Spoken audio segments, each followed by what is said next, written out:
Yo, what is going on, NFL fans? The playoffs are finally here. We have 6 killer games, 2 on Saturday, 3 on Sunday, and for some stupid-ass reason, we have a game on Monday as well. This episode, I want to break down the Green Bay Packers traveling to Jerry's World to take on the number 2 seed Dallas Cowboys. This game is on Sunday, 4:30 Eastern Time. Before we get into this Green Bay Packers Dallas Cowboys game, I want you guys to do me a favor, hit that like button, subscribe to the channel. We're over 4,000 subs now. Thank you so much for the support. Let's get into it. I really think this game is going to be closer than people think. It's going to be a ton of fun. The Green Bay Packers had 3 wins in a row to cement that playoff spot. I don't think anybody, especially after the first 8 weeks of the season, thought the Green Bay Packers would be in a position to make the playoffs. Wow, good for them. But those last 3 wins did come against the Bears, Vikings, and Panthers. And 2 games before that, they had losses to Tampa Bay and the New York Giants. They have a big uphill battle coming for them on Sunday. The Dallas Cowboys in Jerry's World, 8-0 this year. Oh my God. In my opinion, Dak Prescott is the MVP of the NFL. 36 tutties, first in the NFL, only 9 interceptions the entire year, and almost 106-point rating. Man, he's been super, super good. Dak does get sacked a lot, though, so if Green Bay wants to get after him, he is definitely sackable for sure. But in those 8 wins at home, they've averaged over 30 points per game. Even if Dak gets sacked 3 or 4 times a game, it doesn't really rattle him. He's been sacked 40 times this year. That's 12th most in the NFL. So he does find himself on his back a lot. But man, he's thrown for 4,500 yards, 69.5% completion rating, which is second in the NFL, and 265 yards per game through the air. That ranks 5th. Dak is my MVP. The Dallas offense is really, really good, man. 29.9 points per game. That's first and second in third down efficiency. The offense is really, really good. And that's mainly because of the weapons. CeeDee Lamb, Brandon Cooks, Jake Ferguson. Man, CeeDee Lamb is going to eat in this game. The Packers defense has allowed over 100 rating to wide receivers. That's 28th in the NFL. CeeDee Lamb, 135 receptions, first in the NFL, and 1749 in yards. That's second in the NFL, and I think, is it possible next year or the year after that CeeDee Lamb breaks 2,000 yards receiving? I think he can do it. Brandon Cooks is no slouch either. 54 receptions, 657 yards, 8 tutties. I like him in this game, but I really love Jake Ferguson. Green Bay is terrible against the tight end. 105.8 rating. That's 23rd ranked in the NFL. Jake Ferguson on the year, 71 receptions, 761 yards, 5 tutties. This kid's going to be good, man. If they can keep this core together in Dallas, Dallas is going to be tough to beat moving forward. Green Bay is decent at covering running backs coming out of the backfield trying to catch passes. This year, their run defense gave up 4.2 yards per carry. That's pretty middle of the road.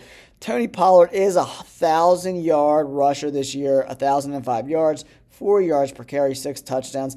I think they expected a little more out of Tony Pollard this year, but with that offense humming, with the wide receivers playing really well, they didn't really have to lean on him as much as they did in other seasons. Next, I want to talk about the Green Bay Packers offense. Jordan Love, second in the NFL in touchdown passes with 32, 11 picks, a 96 rating.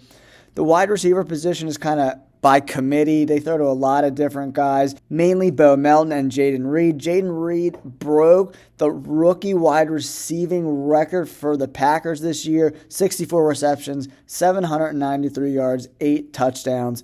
Woo, pretty good. Jordan Love has been very consistent the second half of the season. 100 rating in 7 out of the last 8 games. They have one of the best offensive lines in the NFL. The Packers quarterbacks have only taken 30 sacks this year. That's 3rd best in the NFL. Jordan Love is also really good against the blitz with a 98 rating. That's really, really good, man. But I think the make and break of this game for the Green Bay Packers is Aaron Jones. He needs to eat. Last week he went 22 carries, 111 yards, 5 yards per carry. Running behind that offensive line, he's been over 110 yards the last 3 weeks. Dallas is okay against the run, but they are very beatable. In my opinion, if Aaron Jones rushes for over 100 yards and carries the ball over 22 times, the Green Bay Packers will win this game. You heard it here first. 22 carries, over 100 yards, Green Bay gets the win. If he's under 100 yards, I just find it hard for Green Bay to find success against that Cowboys secondary for the entirety of the game. The biggest concern, obviously, for this game is the pass defense for the Green Bay Packers. It's not very good. Their pass rush is okay. They have 2 guys with over 8 sacks. Nothing to write home about. 94.7 rate against quarterbacks. 7 interceptions. That pass defense has only intercepted 7 passes. There's only one team worse in the NFL. They're also bad on third down. They're bad in the red zone. And this pass defense gives up a lot of big chunk plays. And we know Dak Prescott and CeeDee Lamb, I think, is going to eat this pass defense alive. I think CeeDee Lamb's going to go for like 12 catches, probably 185 yards. He might even break 200. I think he's going to score twice. I really like CeeDee Lamb in this spot. I think Jake Ferguson's going to have a really big game because they're really bad against the tight end. They're ranked 23rd against the tight end. I love Jake Ferguson in this spot. Green Bay's dealing with a pretty good, not a great defense. Micah Parsons, 14 sacks, which is 7th.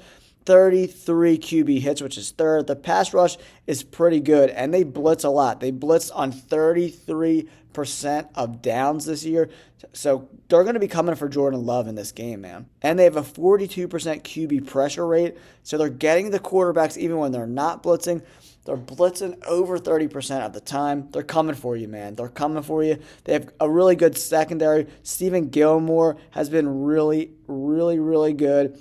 And Deron Bland, everyone knows, 9 interceptions. I think 6 of them or 7 of them returned for touchdowns. He also has 15 pass defended, which is 7th in the NFL. Obviously, that number 9 interception is 1st in the NFL. Their secondary is really good, and this young wide receiving core for Green Bay might have trouble getting open. That's why it's so important that they got to establish the run. Aaron Jones is going to be the make or break for this game for Green Bay. To go into Jerry's world, they're going to have to control the clock. They're going to have to control the game, and they do that by running the ball with Aaron Jones and setting up play action. All in all, guys, I think the Dallas Cowboys win this game. I think the way they match up, this is a great matchup for the Dallas Cowboys. I'm going 28-17. Dallas Cowboys win this game, move on to the second round where they get another home game. Let me know in the comments below. How do you guys think this game is going to play out? Do you think the Packers have a chance? If this game was in Green Bay, I think it would be a totally different game. But playing in Jerry's world, 8-0 for the Cowboys at home this year. Tough sledding for Jordan Love, especially with that suspect secondary. I think Dak Prescott throws for over 300 yards. CeeDee Lamb in that 150 to 185 range. I like the Cowboys in this spot. Don't forget to like and subscribe. Thanks, guys. Peace.